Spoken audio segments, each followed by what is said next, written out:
రేవంత్ సర్కారుపై మండిపడ్డారు ఎమ్మెల్యే మాధవరం కృష్ణారావు. పేద ప్రజలకు మెరుగైన వైద్యం అందించడంలో రాష్ట్ర ప్రభుత్వం విఫలమైందన్నారు. బస్తీ దవాఖానాలలో డాక్టర్ల కొరతతో పాటు కనీసం మందులు కూడా దొరకడం లేదని విమర్శించారు. పేద ప్రజలను పట్టించుకోకుండా దేనికి సంబరాలని ప్రశ్నించారు. దాతలు ఇచ్చిన డబ్బులతో మందులు కొంటున్నామని డాక్టర్లే చెప్తున్నారన్నారు. ఈ మేరకు కుకట్పల్లి నియోజకవర్గంలోని పలు బస్తీ దవాఖానాలను ఆయన పరిశీలించారు.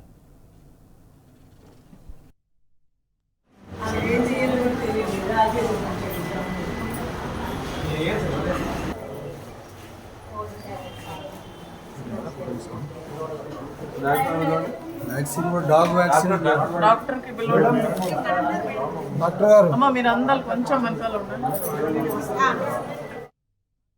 ప్రజల నుంచి వచ్చిన ఏ బస్తీ దాకా కూడా కనీసం ఒక గోళీ లేదు, ఒక ఇంజక్షన్ లేదు. కుక్కడపల్లి కాన్ఫరెన్స్ లో అందరు కార్పొరేటర్లు ప్రతి బస్తీ దవాఖానలో ఇన్స్పెక్షన్ పెట్టుకున్న మార్నింగ్ ఇవాళ. ఏ ఒక్క దవాఖానలో కూడా ఈ రోజున బీపీ గోళీలు లేవు, షుగర్ గోళీలు లేవు, ఇంజక్షన్ లేదు. 80-90 డెలివరీలు అవుతుండే. అటువంటి డెలివరీలు ఈరోజు 10 పడిపోయినాయి. ఎందుకు పడిపోయినాయి? ఆడ ఏం ప్రాబ్లం ఏం లేవాడ.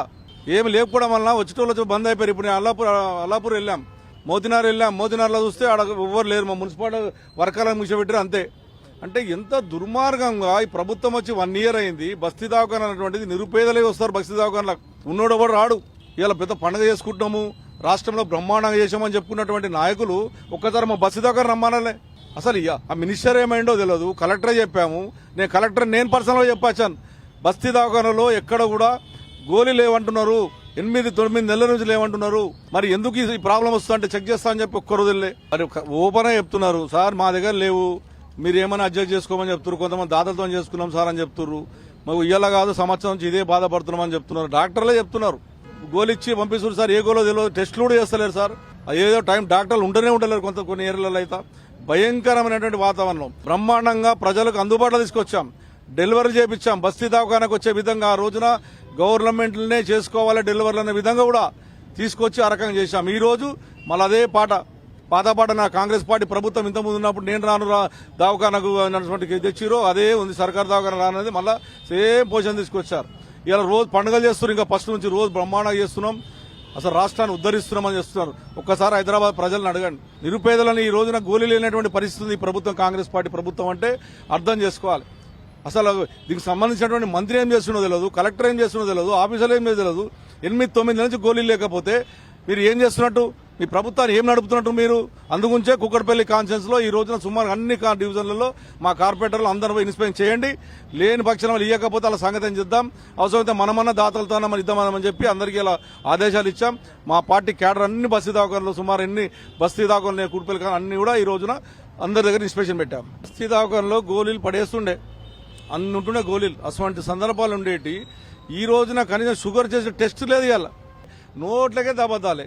మాట్లాడితే కేసీఆర్ని చంపేస్తా, లేకపోతే కేటీఆర్ని చంపేస్తా, కేసీఆర్ పెగులు తీసుకుని మెడలు వేసుకుంటారన్న మాటలు తప్ప ప్రజలకు న్యాయం చేసేటటువంటి ప్రభుత్వం కాదు. 1 ఇయర్ అయింది. ఈ రోజున ప్రజలు మీకు ఇచ్చిర్రు, అయినా కూడా ప్రజలకు ఈ రకంగా ఇబ్బంది పెడుతున్నారు. ఖచ్చితంగా ప్రజలు గుణపాఠం చెప్తారు. ఎందుకంటే ప్రజలు ఈ రకంగా ఇట్లా ఉండేటట్టు ఉంటే నేను కలెక్టర్ ఆఫీస్ ముందు ఏదో ఖచ్చితంగా ధర్నా కార్యక్రమం పెడతాం. ఊర్లో పూర్తి అయితే మీకు 2500 ఇస్తామన్నారు, పింఛను 4000 ఇస్తామన్నారు. అదేవిధంగా ప్రతి ఇంటికి 5 లక్షల రూపాయలు ఇస్తామన్నారు. ఈ 2500 4000 పింఛన్ అన్నారు. ఉన్న పింఛన్లు వీకేటట్టున్నారు. రేషన్ కార్డులు ఇస్తామన్నారు. ఎన్ని హామీ ఇవ్వాలనో అన్ని హామీలు ఇచ్చి ఊర్లో పడతాం. ఇలా లంబడోళ్ళకు సంబంధించిన వాళ్ళు, నిరుపేద లంబడు వాళ్ళకి 29 మందిని వాళ్ళను సస్పెండ్ చేసిరు. మొన్న అలా బారిగలు పోయి రోడ్డెక్కి మా భర్తలకు ఇబ్బంది అవుతుందంటే లంబడల కులాలకు సంబంధించిన వాళ్ళని 29 మందిని సస్పెండ్ చేసి ఉద్యోగాలు తీసేశారు. మొన్న లంబడి వాళ్ళు ధర్నా చేస్తే వాళ్ళని తీసుకొని జైలు ఉన్నారు. ఇప్పటికి 20-30 మంది జైల్లో ఉన్నారు. ఏం పాపం చేశారు? మా ల్యాండ్ మేము ఇయ్యమన్న పాపానికి ఇలా తీసుకుపోయి వాళ్ళని తీసుకొని జైల్లో పెట్టినంటే ఇంకా అంతకన్నా దుర్మార్గం ఏం కావాలి? అంతకన్నా ఇంకా ఆలోచన ఏం కావాలి? ఈ నిరుపేదలను ఆదుకోనికి ఖచ్చితంగా టీఆర్ఎస్ పార్టీ ప్రభుత్వం అండగా ఉంటాం. ఖచ్చితంగా వాళ్ళ తల వంచని చెప్పి ప్రజలకు వచ్చే హక్కులను కాపాడేందుకు వదిలిపెట్టే ప్రసక్తి ఉండదు.